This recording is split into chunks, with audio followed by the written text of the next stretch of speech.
नमस्कार, मैं हूं आलोक मेहता। मैंने कैसे भारत को देखा, भारत में जिस तरह से राजनीति आगे बढ़ती रही है, पत्रकारिता आगे बढ़ती रही है, साहित्य संस्कृति आगे बढ़ती रही है, समाज में भी प्रगति करती रही है। तो इंडिया न्यूज़ पर ये विचार हुआ कि हम लोग इसकी चर्चा करें कि भारत को हम किस तरह से देखते रहे, खास करके मैंने कैसे देखा। और आंखों देखा भारत कह सकते हैं। ये सही है कि पत्रकारिता में 50 से अधिक साल हो गए, चाहे शुरू में स्टिंगर रहे, उसके बाद में और आगे बढ़ते रहे, लेकिन एक राजनीति पर जिस तरह की निगाह रही पत्रकार के नाते भी या समाज के बारे में जो डेवलपमेंट्स हुए, इसी की चर्चा इस कार्यक्रम में करने की बात है। और इसलिए हम शुरू कर रहे हैं चूँकि हर समय चुनाव, तो भारत में चुनाव देखिए हर साल चुनाव होता है। कभी विधानसभा का चुनाव हो रहा है, कभी लोकसभा का चुनाव हो रहा है, कभी नगर पालिकाओं के चुनाव या पंचायत के चुनाव हैं, तो चुनाव ही चुनाव की चर्चा होती है। फिर आता है कि क्या गठबंधन की राजनीति या एक स्थायी सरकार, भारी बहुमत की सरकार हो। तो मैंने जब लगभग जैसे कहना चाहिए कि 68 के आसपास जब पत्रकारिता शुरू की, एक स्टिंगर के नाते समाचार एजेंसी के लिए मध्य प्रदेश में मैं था, और एक समाचार एजेंसी हिंदुस्तान समाचार है, उसके बाद में वहीं के जो प्रमुख अखबार है उसके साथ भी जुड़ कर के काम कर रहा था। छात्र जीवन के समय से ही ये काम शुरू हुआ। तो एक उस समय बड़ी चर्चा रही, खास करके सम्मिलित सरकारों की, इसलिए गठबंधन की राजनीति यदि शुरू हुई है तो असली में तब शुरू हुई। वैसे कहने को बंगाल में थोड़ा बहुत उस समय एक ऐसी संयुक्त पार्टियां बनी, उससे पहले भी कुछ हुआ, लेकिन सत्ता जिसको कहना चाहिए कि जो कांग्रेस जैसी बड़ी पार्टी को झटका लगा जब डीपी मिश्रा, बाद में उनको चाणक्य माना गया दिल्ली में इंदिरा गांधी का, लेकिन वो नेहरू काल के ही सबसे पुराने नेताओं में से थे। जबलपुर के द्वारका प्रसाद मिश्र बड़े ही विद्वान भी थे, हिंदी साहित्य से भी थे, उनकी पुस्तकें भी हैं। उन्हीं के पुत्र ब्रजेश मिश्रा अटल बिहारी वाजपेयी के सलाहकार भी थे, इसलिए आप समझ सकते हैं आज के संदर्भ से भी जोड़ सकते हैं। डीपी मिश्रा एक अच्छे मैंने गांधीवादी, नेहरूवादी, इंदिरावादी सब नेता थे, लेकिन साथ में कठोर प्रशासन भी थे। और इसलिए उनका क्या था कि वो किसी की ज़्यादा सुनते नहीं थे, कई चीज़ असहमति भी व्यक्त करते थे और अपने ढंग से काम करना चाहते थे, और इसीलिए कई लोग उससे नाराज हो गए। आज भी जब कहा जाता है सत्ता में यदि बहुमत के साथ कोई सरकार होती है, उसका कोई नेता होता है, उसका कोई अध्यक्ष होता है या प्रधानमंत्री या मुख्यमंत्री होता है, तब लोग ये सोचते हैं भाई ये बड़ा मजबूत है, हमारी बात सुनता नहीं है। डीपी मिश्रा उन्हीं नेताओं में से थे, और उन्हीं के समवर्ती एक नेता थे गोविंद नारायण सिंह, जो आईसीएस, हम आईएएस की बात करते हैं, भारत में जब आज़ादी मिली थी उसके बाद आईसीएस होते थे, जो कि ब्रिटिश ज़माने से चला रहा कि भाई एडमिनिस्ट्रेटिव सर्विस वाले, उसको आईसीएस कहा जाता है। गोविंद नारायण सिंह बहुत ही ब्रिलियंट व्यक्ति थे और वो आईसीएस थे, लेकिन वो भी कांग्रेस से जुड़े हुए थे, वो भी मध्य प्रदेश के नेता थे। इधर उत्तर प्रदेश में चौधरी चरण सिंह, वो भी कांग्रेस के पुराने जमीनी नेता थे, लेकिन ये दो एक तरह से विद्वान भी, कांग्रेस से भी जुड़े हुए और जिनका जनाधार भी बहुत था। लेकिन डीपी मिश्रा के समय में वैसे बस्तर में एक बड़ा गोलीकांड हुआ था, वहाँ के राजा कोढ़ी जैसे, ये तो उस समय ऐसा था ना जब राजाओं को भी पीछे धकेला जाए, उनको ज़्यादा अस्तित्व न रहे, तो बड़ा विवादास्पद हुआ था कि वहाँ गोली वोली चली और बाद में वो मारे गए थे। वो कहानी अलग है, लेकिन ये से देखें कि हमने जब देखा, जब चर्चा आई मध्य प्रदेश में, और हम पत्रकार के रूप में हम उसको बारे में पता लगता था। डीपी मिश्रा आते भी थे उज्जैन, जहाँ मैं रहा, तो वो कभी आ रहे हैं, कभी राजमाता सिंधिया आ रही। पहला इसीलिए जिस तरह से हमने यदि बड़ा परिवर्तन देखा मध्य प्रदेश में, राजमाता सिंधिया जो उस समय निश्चित रूप से भारतीय जनसंघ से जुड़ी हुई थी और उनकी जनसंघ की स्थापकों से मानी जाती हैं, जो माधवराव सिंधिया की माताजी आज ज्योतिरादित्य सिंधिया जो हैं, जो इस समय भाजपा के बड़े प्रमुख मंत्री है केंद्र में, उनकी दादी। तो विजय राजे सिंधिया ने रातों रात कुछ ऐसा परिवर्तन किया कि गोविंद नारायण सिंह, क्योंकि डीपी मिश्रा से वो परेशान विचलित रहती थी, वो भी कभी कांग्रेस में रही थी, चुनाव भी लड़ी थी, लेकिन बाद में वो जनसंघ के साथ आ गई थी। उन्होंने इस एक नई गठबंधन की राजनीति में बड़े पैमाने पर विधायकों का दल परिवर्तन करा दिया। तब तक दल बदल कानून नहीं था, और इसलिए रातों रात गोविंद नारायण सिंह की सरकार, डीपी मिश्रा जैसे जो बड़े चाणक्य कहे जाते रहे कांग्रेस के, बाद में ठीक है राष्ट्रीय राजनीति में भी उनका महत्व रहा, ये अलग बात है, लेकिन उस समय उनको सत्ता से हटा दिया गया।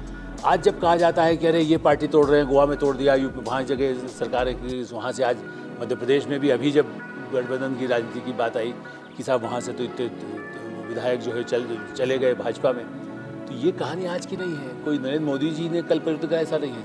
जब लोगों का कहीं ना कहीं कोई बेचैनी होती है, वो सोनिया गांधी, राहुल गांधी से हो या किसी समय में इंदिरा गांधी से टकराव की स्थिति आए, गोविंद नारायण सिंह लॉयल रहे कांग्रेस के, बाद में फिर कांग्रेस तरफ आए, वो अलग बाद में हम कभी संस्करण में बात करेंगे। लेकिन उस समय गोविंद नारायण सिंह के नेतृत्व में राजमाता मध्य प्रदेश में ऐसी संघीय सरकार बनी जिसने कई ऐसे महत्वपूर्ण निर्णय भी लिए, और इसीलिए भारतीय जनसंघ भी पहली बार यूपी में यदि कुछ कहें सातवें गठबंधन में, मध्य प्रदेश में जो एक प्रमुख भूमिका भारतीय जनसंघ या देश में आज भारतीय जनता पार्टी जो दिखाई देती है उसके, चाहे उसमें आप अटल बिहारी वाजपेयी तो सांसद रहे, लेकिन उस समय से ही गठबंधन की राजनीति का प्रादुर्भाव हुआ।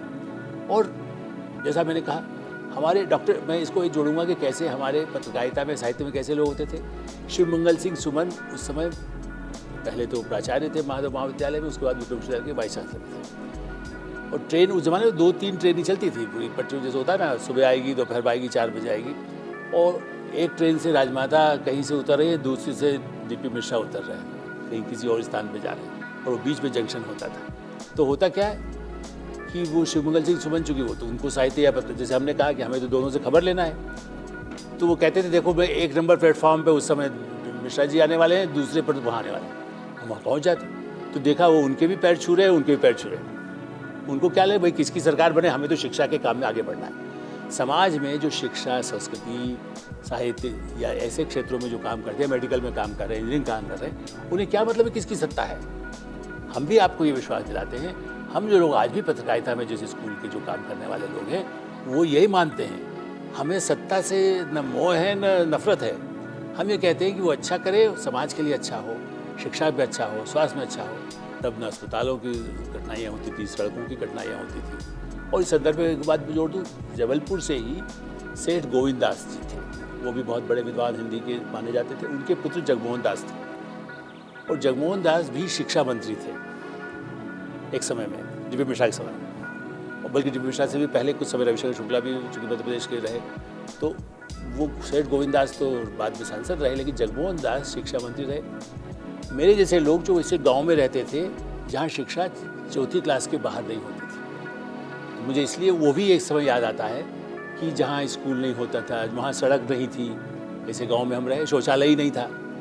आज जब प्राथमिकता होती है कि शौचालय हो, आज स्कूल हो, सड़क हो, वो इसलिए कि हमने वो युग देखा कि ठीक है कि जिस समय मैं जिस काल की बात कर रहा हूँ 70 में, तब तक कुछ थोड़ा आगे बढ़ा था, लेकिन बहुत सालों तक काफ़ी पिछड़े वो इलाके मध्य प्रदेश के थे। ऐसे इलाकों में जगमोहन दास जी, मैं एक बच्चा था और मैंने कविता सुनाई स्कूल के किसी कार्यक्रम में, जो 26 जनवरी 15 अगस्त, आज तो मैं ये भी नहीं बता सकता किस उसमें था। मैं 4थी क्लास के 3री-4थी के बीच में था, और वो कार्यक्रम हुआ जनवरी में जब होता है ना, तो मैंने सुनाया और कुछ बोला जो भी मुझे आता था वो उस समय। जगमोहन दास ने मुझे बुलाया और पूछा कि बच्चा तुम क्या करना चाहते हो। मैंने कहा पढ़ना चाहता हूँ, लेकिन यहाँ तो 4थी के आगे स्कूल ही नहीं है। वो युग था भारत में। तो उन्होंने बुलाया हमारे पिता शिक्षक, उन्होंने बुलाकर कहा कि भाई अरे इनका ऐसे स्कूल में करिए जहाँ इससे ज़्यादा स्कूलों में से करिए, ये नहीं कहा कि बड़े शहर में भेज दें। तो शिक्षक समर्पित नेता थे, कोई सिफारिश की जरूरत नहीं थी। ऐसे ही हुआ। जहाँ उसके बाद एक दूसरा गाँव जहाँ पर वहाँ भी थोड़ी इससे अधिक सुविधाएँ थी, वहाँ ऐसा नहीं था, स्कूल ठीक ठाक थे, सेकेंडरी तक स्कूल थे, तो वहाँ पर चले गए। उन्हेल एक जगह है जहाँ कालिदास के मेघदूत में चर्चा है कि वो उन्हेल मैंने उज्जैन के इस इलाके में कहीं थे, तो वहीं के थे कालिदास। मैं तो नहीं कहता कि हमें उनका असर हुआ होगा, लेकिन कथा के रूप में मैं कहूँ कि विद्वान नेता हों, समाज की सुधार की चाहते हों, तो स्कूल के लिए हम जैसे लोग जो कहाँ से कहाँ पे पहुँचते हैं। चाहे जब मोदी जी के लिए कहा जाता है ना कि भाई वो तो चाहे, अरे कोई सभी लोग ज़मीन से आकर के भारत आज कहाँ पहुँचा है। इसलिए जब हम बात करते हैं कि आँखों देखा भारत, मेरा देखा भारत, तो आँखों देखा भारत ये है जहाँ सड़क नहीं होती थी, जहाँ स्कूल और शौचालय स्कूल के लिए भी नहीं होता था, घर के लिए नहीं होता था। ऐसी स्थिति से निकल करके आगे बढ़ने में फिर गठबंधन की राजनीति आई, फिर और परिवर्तन हुए। गोविंद नारायण सिंह बाद में तो वापस कांग्रेस में भी आए, क्योंकि मैंने वहीं से बात शुरू की थी। कहाँ उसके बाद गोविंद नारायण सिंह कुछ समय रहे, लेकिन बाद में राजमाता से भी उनके मतभेद हुए। राजमाता अपने ढंग से कुछ आदेश दे करके चाहती थी कि गोविंद नारायण सिंह वो काम करें, जैसा भी नहीं कहते कि भाई वो नहीं करेगा तो कैप्टन अमरेंद्र सिंह ने पार्टी छोड़ दी, वो तो कांग्रेस छोड़ी। गोविंद नारायण सिंह ने राजमाता का साथ छोड़ा और वापस कांग्रेस में आए। बाद में ऐसा नहीं कि मुख्यमंत्री बने, लेकिन बाद में उनको राजीव गांधी के कार्यकाल में कहाँ से खोज कर राजीव गांधी ने उनको बाद में बिहार का राज्यपाल बनाया। और राज्यपाल वो बड़े दबंग नेताओं में से थे, डीपी मिश्रा हों या वो इस तरह के श्यामा चंद्र शुक्ला हों या शुक्ला जी के पिता हो, राजनीति में बड़े दिग्गज नेता तब भी रहे, आत्मविश्वास के साथ समाज के लिए समर्पित। तो इसलिए हम याद रखिए कि आंखों देखा या मेरा देखा जो भारत है उसमें बड़े बदलाव हुए हैं, और बदलाव की कहानियाँ या कहानियाँ ना कहें, सच जो आंखों देखा है। कहानियाँ इसलिए नहीं कि जो कुछ मैंने कहा तथ्य है, हो सकता है गूगल में कुछ मिले, कुछ आपको गूगल में नहीं मिलेगा, जो जिस तरह की बातें मैं कहता हूँ। तो आप हमारी बातों को यदि सुनना पसंद करें ज़रूर करें, अपनी प्रतिक्रिया हो तो इंडिया न्यूज़ को भेजिए, ताकि आपको लगे कि आपके मन में और क्या है, या हमारे कार्यक्रम के बारे में जो जानना चाहते हैं या आगे क्या देखना चाहते हैं, अपनी प्रतिक्रिया से अवगत कराएं। बहुत बहुत धन्यवाद। नमस्कार।